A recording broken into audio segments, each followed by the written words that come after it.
Nilikuwa nalala studio like wow. In a week I would sleep like siku kama 3 nights in school, and I will still go for classes, and then after that is when I'll go home, I sleep. Okay. The next day I do the same. I love the beat of the passion that unalala shule.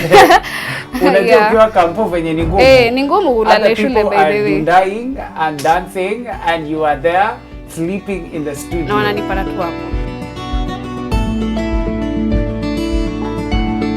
Hello everyone, welcome to Sanaa na Mitindo. This is our 3rd episode where we go to talk about ceramics and everything that deals with pottery and creating different things. And today we have another special guest, anaitwa Wamboy. So allow me to welcome her on the show. Karibu sana Wamboy. Thank you, Manze. Asante. Manze, we have been waiting to have you here like forever. Are you forever? And this is so nice. This is so nice. Thank you. I love every single piece Asante. that you do. So you can introduce yourself to our audience. Who is Wamboy? Okay, so Wamboy, I go by the name Mary Wamboy Mahianyu. Yeah, and I'm a ceramist. Yeah, basically just a ceramist. Simple. Yes, yeah. Yes. So you can tell us more about yourself. Maybe ulienda wapi, primary, high school, then endelea tu hapo hizo story zote kwenye ulizaliwa etc. Okay. Yes. So nilizaliwa Zimmerman. So tukarelocate tukasarani. Okay. Yeah, and I went to Mount Lavena Academy, where I did up to class around 6 hapo. Then nika shift shule nikaenda Brainstorm.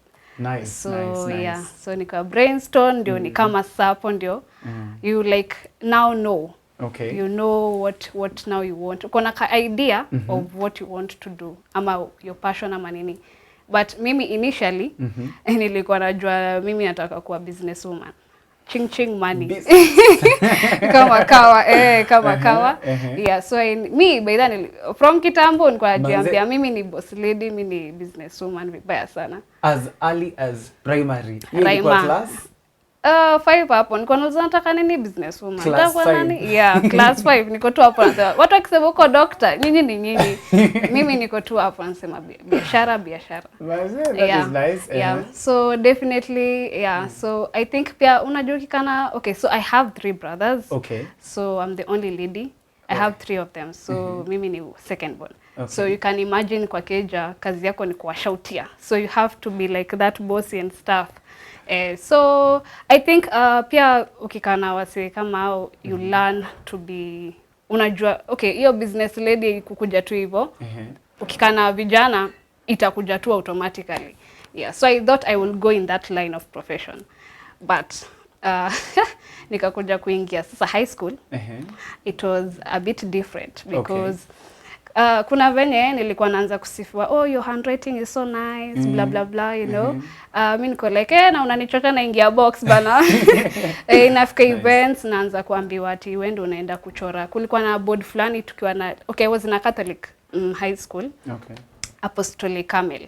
Iko Buruburu phase 5 nyuma ya Blessed Sacrament Church. So there were events. So kuna board fulani kwa hall ilikuwa inapatiwa artists wachore like you write messages nini but unafanya ka graffiti nayo you play with it. Yeah, so I used to do that. So every event nilikuwa najua like the day before na kamiwa na model na cheki sio ndo fanya ile kitu. Nice. So mimi nilikuwa nachangamka mbaya. But when I was clearing up form 4 nikaanza I bado sikuwa but nikaanza kushift pia kwa like my passion and stuff nikaona since bio na chemistry nipeleki mbaya chachague biochem. Nani Wamboy pale anaenda kuandika ati biochemistry naandika biochem ya kwanza campus biochem alafu unaweka faina tuko chini mwisho kabisa down mwisho na ni juu iko KU na sikuwa nataka kusomea Nairobi. I've been in Nairobi since birth. Najiambia I need nitoke a different environment. Nikaandika huko sijui Eldoret huko your first option ya biochem. Hata you don't know, you really don't know. Yeah, so who is God? Unapanga lakini ndio mwenye kupanga. So anakupanga proper. Na there's nothing you can say. Nice. Niliitwa hiyo ya huko chini. Hiyo ya KU Fine Arts. Okay. Yeah, so I went to do Fine Arts. Nilifika huko, unajua university life is another complete different life. Yes. Different. Yani, you cannot compare it to primary or high school. Hata uwezi tafuta kitu ya like relate pamoja. Yeah, so nikafika huko. First semester, second, unajua vile. Okay, mimi sijui kama watu wakwangi, but mimi sikuwa serious hiyo time. So nafika huko napata kuna vitu kama graphics, fabric design, animation, printing, ceramics. So nafika huko mimi sijaifanya arts in my life. So nafika huko naona kuna vitu kama hizo, so niko like hey, but mimi nilikuwa nafika huko alafu the people that I'm with wanasema wamefanya high school. Okay. Mimi high school I only did like 6 units, 7. Yeah, because hata home science haikuwa. Shule yetu ilikuwa ni kama kaploti. Yeah, so hakuna like space ya kufanya vitu kama ati agriculture sijui nini. Hakuna arts. Kwanza then Catholic there's no like art. Si sana. I think they just focus on masomo somo pate ina and then you're out. So mimi nafika huko napata ceramics niko like sasa hiyo ndio nini bana. Hii ni nini? And then unaenda hapo unapata matope, you have no idea of what you're going to do. You're given clay and then you're told you create maybe semester ya kwanza tulipewa matope. Tukaambiwa tufanye vitu 3 hand building only. Okay. So mimi niko hapo na matope yangu. And then I tried to do a frog.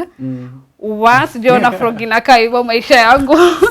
Like hadi lake akaniambia, "Hey madam, this is not your lane." Ni kama haiko saidi yako. Hii imekukataa. Unaweza achana nayo. So si lazima ufanye. So mimi niko like, okay. And then second semester I think what made me choose now ceramics your second semester where you major, I had a passion in interior. Okay. Then all that time, your first year, mkifunzo interior, yani tu nikifunzo huo like hakuwa nanibamba at some point. And then I didn't feel ni kama interior imeanza kunibamba vile nilikuwa na expect inibambe. So then nikafanya sasa nikaamua since interior ime backfire. I have to choose something else. Na the moment nitaichagua nikabaya die with it. So nikajiambia ceramics. Hii yenye umode amesema yangu inakawa ibe umanja nini hata ikai kama frog. Hiyo ndio nikasema wacha nipambane nayo. So in the midst of all that ilifika point interest ikajileta tu. So ikajileta, nilikuwa na la studio like in a week I would sleep like siku kama 3 nights in school. Na maybe ni Monday usiku nitadoze chuo nikifanya kazi kwa studio. That is Monday. Na siku doze yani the whole night napiga tu kazi studio. Then these people come back on Tuesday morning, they find me there and I will still go for classes. And then after that is when I'll go home, I sleep. The next day I do the same. So nilikuwa najipata tu na enjoy. Ilijileta because I didn't want to force anything. I tried to force interior ika backfire. So ceramics ikajileta. So yeah, out of all that, yani tu I think your interest, the passion ikajileta tu. Things ikaanza tu kublend tu. So najipata hata na like I'm being inspired by nature. I'm being inspired by vitu tu ziko around mimi. So like most of the pieces hapa ziko inspired by nature. Kama hii like the flow you can tell ni mti na grow. Yeah, so that is that. And then the texture unaweza tell ni back of a tree. Yeah, so simply kitu hiyo. So that is basically me and my art life.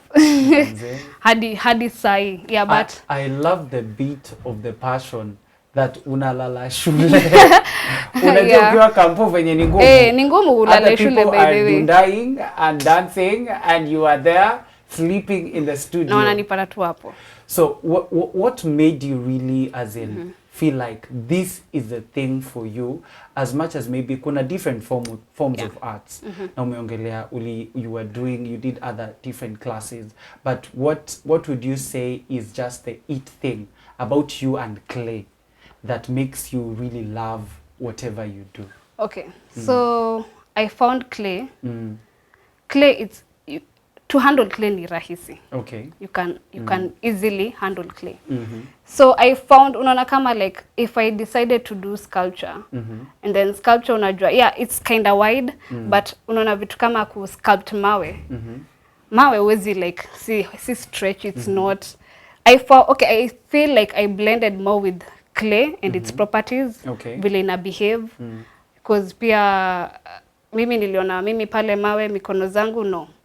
Nikaona wood, nikaona tu clay is the only thing that I feel I'm blend. Hata I tried painting, ika backfire, because tuseme tu ni like passion and interest kijileta. So I felt more conversant and the connection was there with the clay than the other medium. Okay. Yeah. Okay. Haya, okay, today we have so many pieces at our set. Nashindo tuanze na gani. Okay. There is this one, there is this one, there is this. Can you just briefly talk about maybe this particular piece? What inspired you to do that one? Which one? This one.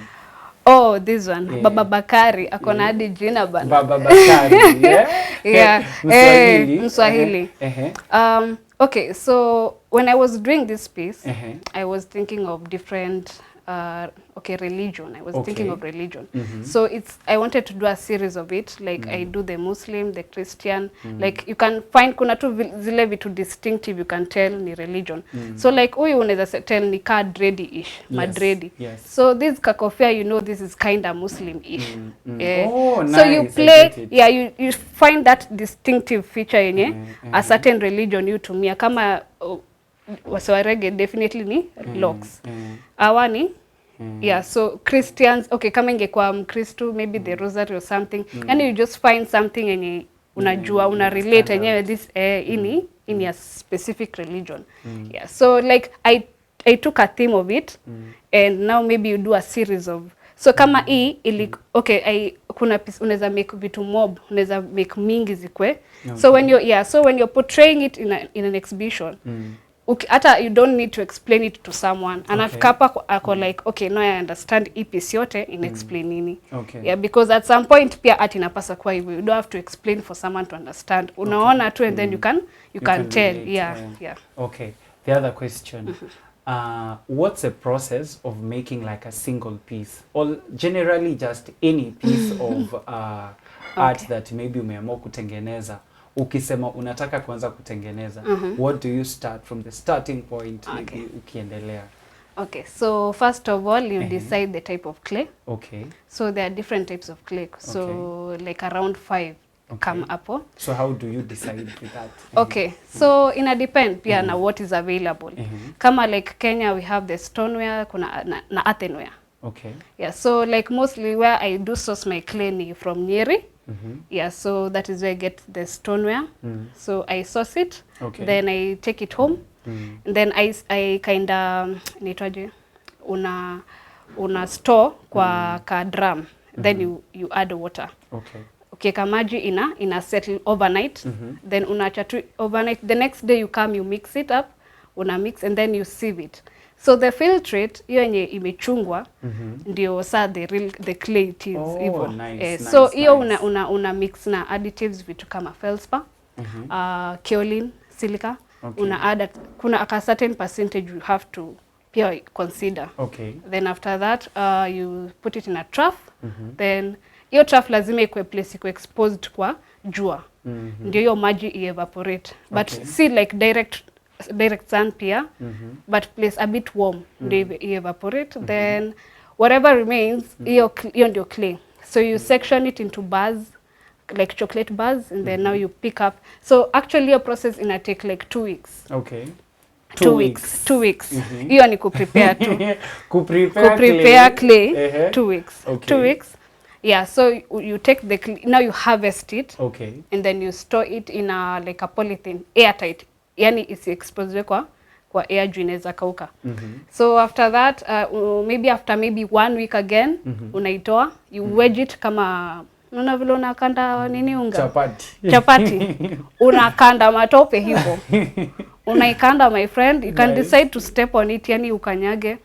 But point ni I blend hizo additives zi blend with the clay itself, yani tu tena ikue elastic and plastic. Yeah, so after that you store it again before now you use it. So hiyo tuseme ni approximately 1 month. 1 month of just putting everything preparation, together, preparation before you that start is if, creating a single piece. Yeah. Okay. Yeah. So of course unaifanya mingi ndio you create a variety of pieces. Yeah, because this fanya hivyo and then you make something kidogo. Yeah. So you need some chunk. Enough. So lazima uko umekula ugali hiyo siku ya kutengeneza. Yes. Yeah. Okay, and then the more clay inakaa kama imefunikwa, ina mature. Inaweza ka even 10 years. Wow. So a clay that enye imetengenezwa 10 years ago is way much better than enye imetengenezwa 2 weeks ago. So yeah, you have to consider that. Yeah. So after that you take your clay. So now in process of production ni mbili. Okay. Kuna wheel throwing na kuna hand building. Hand building definitely anything enye haina like symmetrical shape, that is when you do hand building. Okay. Vitu kama za slabs, kama unatengeneza kitu inaka triangle. Inaka triangle, utafanya hand building. But if you're making anything symmetrical, roundish, nini, hizo unatumia wheel, that ka machine, and now you have to like center, you mold it. Yeah, so basically ni hivyo. So kama kwa wheel throwing, there's something called centering. So sasa hii tunaanza kutengeneza. So let's say we are making a piece through the wheel. Okay. So kwa wheel, kwa hiyo wheel, kuna first of all you take the clay, like maybe ni 500 grams you have to measure. Okay. Then suneka kwa iko na nini, it's like a bat. Kuna kitu inaitwa bat. You place it on the bat. So as it rotates, you have to make sure your clay is at the center of the wheel. Okay. That is a skill enye unaweza chukua hata mwaka ku understand ama kuishika, like I think pia ni mkono the way you treat. So you have to be patient, really be patient with it, because kwa devastated my friend na clay itakuonyesha ujui itakufunza pia adabu. So you have to be patient with it. So with that skill ina take a lot. So centering majorly inakuanga una press clay, so ina rotate, so una press your clay move up and down hadi your clay kwa center. So after that now you make an opening, then you make now the shape that you want. So that is wheel throwing. Hand building ndio yenye nimesema, anything yenye si symmetrical ama inaweza kwa symmetrical but si lazima ikuwe roundish. So and then kuna vitu kama like vikombe, the handles for the cups. Hiyo huwezi fanya like immediately umefanya kwa wheel. You have to give it like maybe few hours for the piece to dry up, ndio uattach hiyo handle kwa because ikitoka kwa wheel immediately inakuanga na a lot of water. So it is too weak to withstand the weight of the handle. So from there now you give your piece, tuseme ushaunda, you give your piece like 1 week tops, ikauke kama imefunikwa. Then now you take it to the kiln. So the kiln is like an oven, oven flani ya sama tope. So after that it takes like, it usually burns up for like 800 degrees Celsius, and ikwe now from tuseme clay yetu ilikuwa grey, ndio it turn to now this color. It has to turn to this color. After which from there now you glaze it. So glazing is another different process. So glazing inakuanga majorly what is glaze ni any rock. Ukivunja mawe ikwe so fine kama glucose, umix na maji, isikwe too wet, as in ikwe too a bit heavy kiasi. So then you dip your piece into that mixture. And then you fire it again, but at a higher temperature. depending on the melting point of the stone. Yeah. Yeah, so that is glazing. Yeah, so actually most people do prefer soft rocks because they have a lower melting point than using nini rocks ziko a bit hard to crash. Yeah, so basically that is glazing. You can even use glass. Okay. Na chupa mzinga yenye watu wanatupa tupa ovyo ovyo. Hiyo ni gold kwetu mse. Wow. Hiyo ni gold because if I take it and then I go I melt I crush it, then mix nini yangu ni deep tu hivi. Crush glass na nini? Oh, tools my friend, tools. Okay. Yeah, tools. So una crush, then I dip my piece inside hiyo mixture ya maji na hiyo glass. Okay. Na dip, give it time ikauke, and then I take it to the oven ama stroke kiln in a fire like tuseme approximately 1300 degrees Celsius. Then that is where now ina get the shiny effect. Yeah, but pia ina depend na ni glass ilikuwa clear ama green ama ilikuwa pia depending on the color of the glass. Yeah. Well, that is a process. That is a very long process kwa sababu nikifikiria kuanza from taking the clay imetoka wapi Nyeri ifike Nairobi, you know how to work on it, alafu a month you wait and ni patience mse. I believe that is one of the biggest lessons I learned from this actually series because without patience sioni kama unaweza kuwa na product ya mwisho. Yeah, true. Okay, so this is one of the questions that I ask many guests here on Sanaa. Most of the time, parents are usually very concerned about which career their children take, especially when it comes to arts. Anything that is artistic, the main question usually is, will that career or will that art bring food on your table? So what's your take on everything that deals with art and precisely nini ceramics? Does it pay? Number one. And number two, what's your take on the career choice? Unaweza ambia aje mse mwenye maybe anataka kuingia kwa space ya nini ya ceramics? Okay. So first of all, your story, parents and accept whether to do art and stuff. Mimi do what you want. If I would have been a parent, Mimi, and then my child wants to do art, I would let them. Why? Because I don't want to deny them like freedom of what they want. Like, because tena ukimdeny at some point you lose trust in them. Yeah. Secondly, you never know. You never know why roho imempeleka hapo. So give them a chance. Give them a chance because tena you might be a Picasso in that area. Na ndio una deny your blessing kwa mtoto wako. So it won't even help you out. Nice. Yeah. Thirdly, there's no need of ukataze mtoto kufanya a certain career and then they end up katikati wana bail out. Wako like hii kitu imenilemea. Kwanza hapa kiu. Unafikanga second year hapo 2.2 3.1 unaona hii. Alafu uangushwe project alafu unaona inakata tu kabisa uko like wacha niende ni hustle. So there's no need. So give patia tu mtu freedom yake kile anataka kufanya, let them be. So and about ceramics paying out. Yes, kwanza hapo. Cost of production is high. Okay. So then again patience. So it will take time before ianze kurudisha. Okay. But the moment ceramics decides to pay you back, you will be impressed. You will really be. It will pay you back big time.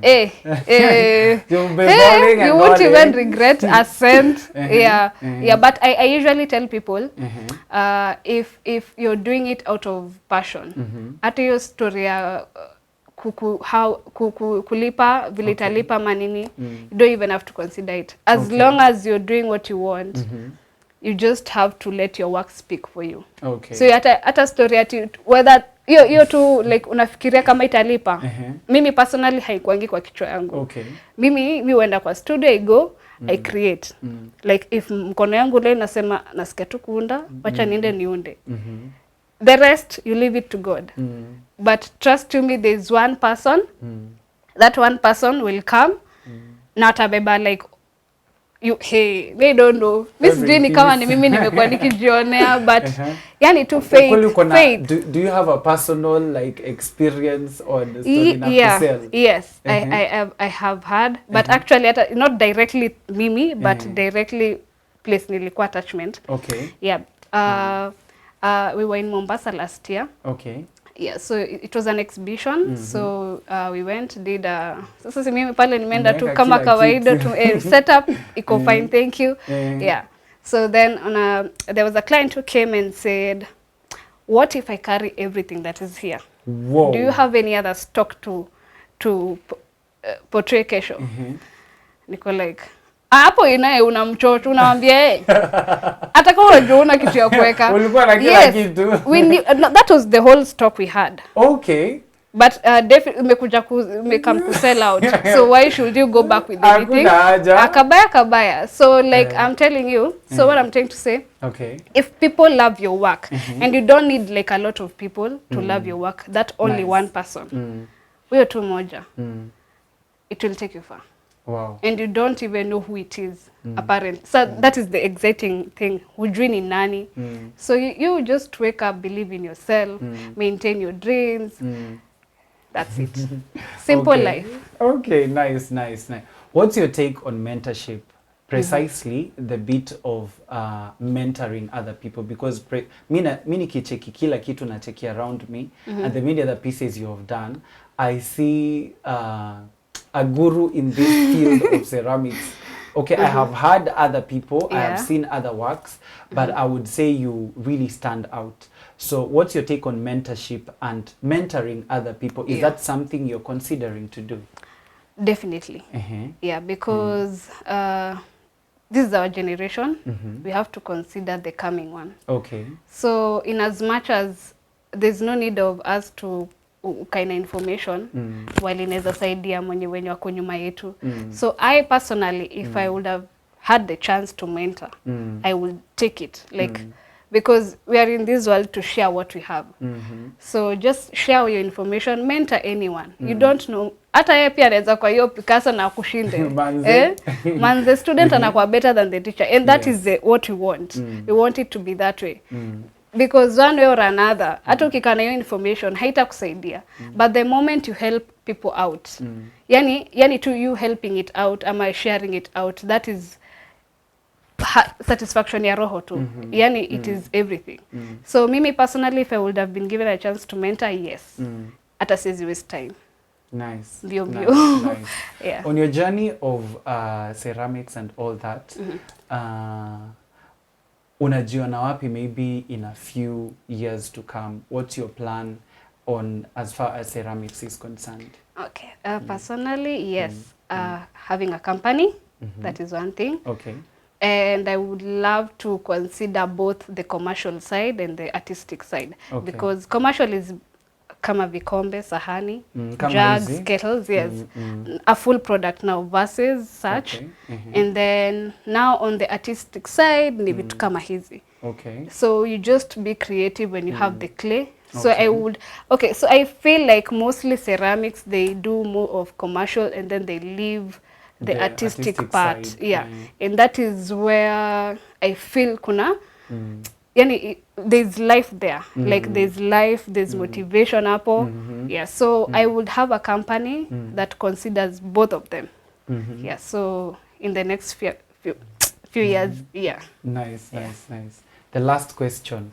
What is the one thing or maybe anything that you are doing this year or you're planning to do that people don't know about you? Oh, wow.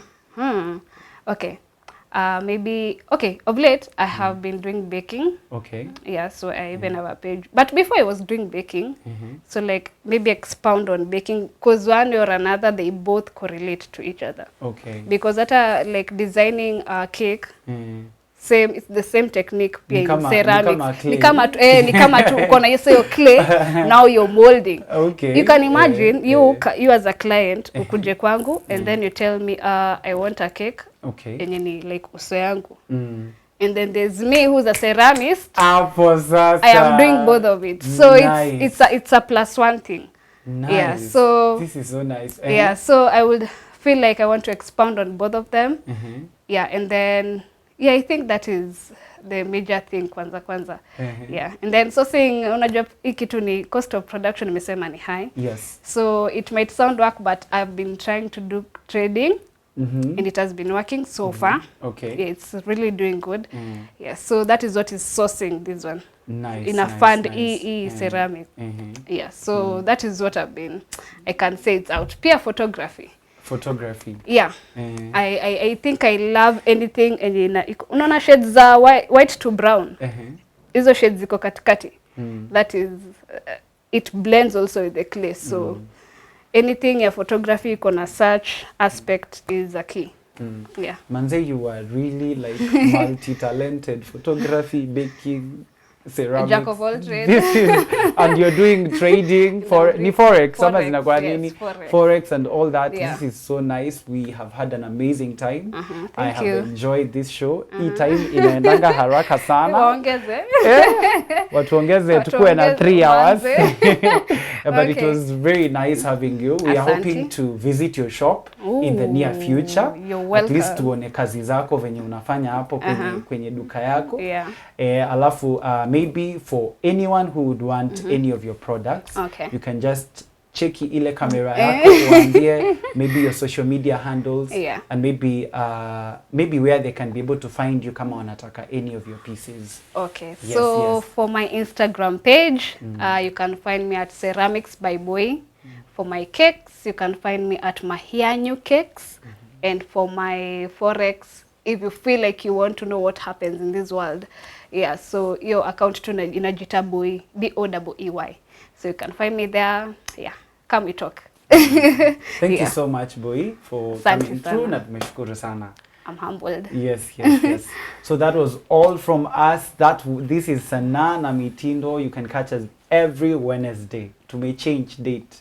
So the Wednesday at 8 p.m. You can't afford to miss this and every other episode of Sanaa na Mitindo with me, Isaac Barak. See you next Wednesday at 8 p.m. That's all. See you next time.